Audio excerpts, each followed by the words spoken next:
এখানে আছে √5x + 9 + √5x - 9 = 3 × 2 + √2 হলে √10x + 9 = কত? তাহলে এখন দেখো এটাকে আমরা এভাবে লিখতে পারি। আচ্ছা, √5x + 9 + √5x + -9 = 3 × 2 + √2। এখন দেখো আমরা এটাকে একটু ভাঙাই, এই পাশে একটু ভাঙাই। 3 × 2 + √2, তাহলে এখানে 3টাকে 3 ভিতরে নিয়ে আসলাম। 6 + 3 √2।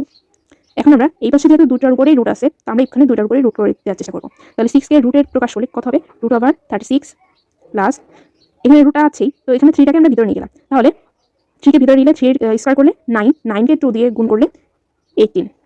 তাহলে এখন দেখো এই দুটাকে আমরা দুইটা রুটকে দিয়ে প্রকাশ করছি। এখন আমরা এখন দেখো এখানে আছে 5x + 9 আর একটা আছে 5x - 9। তাহলে এখন দেখো প্লাসটা বড় হবে আর মাইনাসটা ছোট হবে, তো সেখানে আর এখানে বড় একটা সংখ্যা আছে, ছোট একটা সংখ্যা আছে, তো আমরা এখানে √5x + 9 = 16 এটা ধরলাম। তাহলে 5x + 9 = 36 ধরলাম, 36 হবে।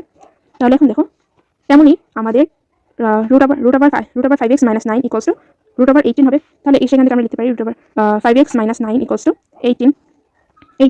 তাহলে এখন দেখো এই দুটাকে যদি আমরা যোগ করি সেক্ষেত্রে 10x = এই দুটা যোগ করলে কত হবে? 54। তাহলে এখন আমরা এখান থেকে 10xটাকে পাই দিছি। আমাদের প্রশ্ন চাইছিল √10x + 9 = কত? তাহলে এখন আমরা 10x পাই গেছি।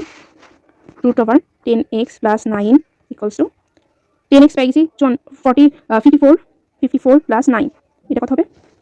√63। আর এটাকে যদি আমরা আরো ভাঙাই তাহলে হবে 3√7। এটাই হলো আমাদের অ্যান্সার। দেয়া আছে a + b = 2^20 + 3^35 + 4^30 + 5^26 - 1 37, যেখানে a b belongs to 9 belongs to n, অর্থাৎ স্বাভাবিক সংখ্যা হলে -1 to the power a plus -1 to the power b equals to কত? এখানে এই অঙ্কটা করার আগে আমাদের কিছু জিনিস জানতে হবে। সেগুলো কি? সেগুলো হলো জোড় প্লাস জোড়। যদি দুইটা জোড় সংখ্যার যোগফল যোগ করা হয় তাহলে জোড় হবে। যদি বিজোড় প্লাস যদি দুইটা বিজোড় সংখ্যার যোগ করা হয় তাহলে জোড় হবে। আবার বিজোড় প্লাস জোড়, এক্ষেত্রে বিজোড় হবে। অর্থাৎ যদি দুটো সংখ্যার ভিতরে যদি দুটো সংখ্যায় জোড় হয় তাহলে উত্তর হবে জোড়। যদি দুটো সংখ্যায় বিজোড় হয় তাহলে উত্তর হবে জোড়।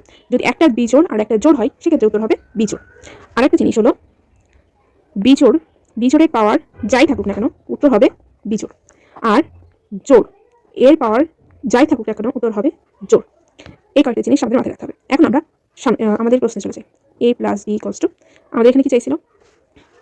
2 টু দি পাওয়ার, আমাদের এখানে বলছে 2 to the power 20 plus 3 to the power 35 plus 4 to the power 30 plus 5 to the power 36 26 minus 1 whole to the power 37।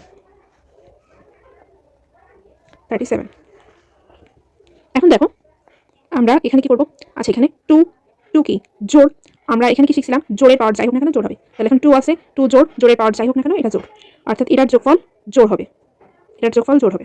এটা 3 বিজোড়ের পাওয়ার যাই হোক না কেন বিজোড় হবে। বিজোড়ের পাওয়ার যাই হোক না কেন বিজোড় হবে, অর্থাৎ এটা বিজোড়। জোড়ের পাওয়ার জোড় আছে তার মানে এটা জোড় হবে। বিজোড় আছে তার মানে এটা বিজোড় হবে, -1। এখন দেখো জোড় প্লাস জোড়, দুইটা জোড় যোগ করলে জোড় হবে। আর বিজোড় প্লাস বিজোড়, দুইটা বিজোড় যোগ করলে জোড় হবে। এটা আমরা কোথা থেকে দেখছি? এই যে এখান থেকে। দুইটা জোড় যোগ করলে জোড়, দুইটা বিজোড় যোগ করলে জোড় হবে। তাহলে এখন দেখো দুইটা জোড় যোগ করলে আবার এই দুইটা জোড় যোগ করলে আবার জোড়। এখন জোড় আর এখানে -1 আছে, এই যে -1। তাহলে কোনো জোড় সংখ্যা থেকে 1 বিয়োগ করলে, অর্থাৎ কোনো জোড় সংখ্যা -1 থাকলে এটা হবে হলো বিজোড়। আর কোনো বিজোড় সংখ্যার পাওয়ার যদি এই যে 37 আছে, 37 যদি বিজোড় সংখ্যার পাওয়ার যাই থাকুক না কেন এর উত্তর হবে বিজোড়। তা অর্থাৎ আমাদের a + b = এটা হবে হলো বিজোড় সংখ্যা, এটা বিজোড়। এখন দেখো আর দুইটা সংখ্যার যোগফল বিজোড় হওয়ার সম্ভাবনা কখন থাকে? যখন এই দুইটা সংখ্যার ভিতরে একটা জোড় আর একটা বিজোড় হয়। তাহলে এখন আমরা মনে করি এটাকে আমরা জোড় ধরলাম আর বিটাকে আমরা বিজোড় ধরলাম। তাহলে আমাদের এটাকে জোড় আর বিটা বিজোড়, এর উল্টোটাও হতে পারে। এখন আমাদের প্রশ্নে চাইছে -1 whole to the power a plus -1 to the power b। এখন দেখো minus one to the power a plus minus one to the power b. এখন এটা যদি জোড় হয়, কোনো সংখ্যা যাই থাকুক না কেন, প্লাস পজিটিভ অথবা নেগেটিভ যাই থাকুক না কেন, সবগুলোকে যদি জোড় দিয়ে পাওয়ার, যদি কোনো সংখ্যার পাওয়ার যদি জোড় হয় তাহলে সেটা হয়ে যায় জোড়। তাহলে এটা জোড় হয়ে যাবে, জোড় হয়ে যায়। তাহলে মাইনাস ওয়ানের পাওয়ার যদি জোড় হয় তাহলে এটা কি হবে, ওয়ান হয়ে যাবে। আর প্লাস প্লাস এখানে minus one to the power b, আর বি যদি বিজোড় হয়, অর্থাৎ মাইনাস ওয়ানের পাওয়ার যদি বিজোড় হয় তাহলে এটা কি হবে, মাইনাস ওয়ান হবে, মাইনাস ওয়ান থেকে যাবে, তাহলে এখানে মাইনাস ওয়ান। তাহলে এখন দেখো ওয়ান প্লাসে মাইনাসে মাইনাস, তাহলে ওয়ান মাইনাস ওয়ান, এটা ইকুয়ালস টু জিরো। জিরো। এখন আমরা এটা যদি উল্টোভাবে করি, অর্থাৎ এটাকে আমরা যদি বিজোড় ধরি আর বিটাকে যদি আমরা জোড় ধরি, তাহলে কিন্তু আমাদের এই একই উত্তর আসবে। অর্থাৎ এই যদি আমরা অর্থাৎ আমাদের এখানে সেক্ষেত্রে এটা যদি আমাদের বিজোড় হয় আর বিটা যদি জোড় হয়, সেক্ষেত্রে এ প্লাস, সেক্ষেত্রে এই যে বি এখানে কি হবে, এটাকে বিজোড় হয়ে যাবে, তার মানে মাইনাস ওয়ানের পাওয়ার বিজোড় হলে মাইনাস ওয়ান, আর এখানে মাইনাস ওয়ানের পাওয়ার যদি জোড় হয়, যদি জোড় হয় তাহলে মাইনাস ওয়ানের পাওয়ার যদি জোড় হয় তাহলে এখানে প্লাস ওয়ান হয়ে যাবে। তাহলে এখন দেখো এই দুইটার minus one plus one equals to zero. অর্থাৎ আমরা যেভাবে উত্তর করি না কেন আমাদের উত্তর আসবে জিরো।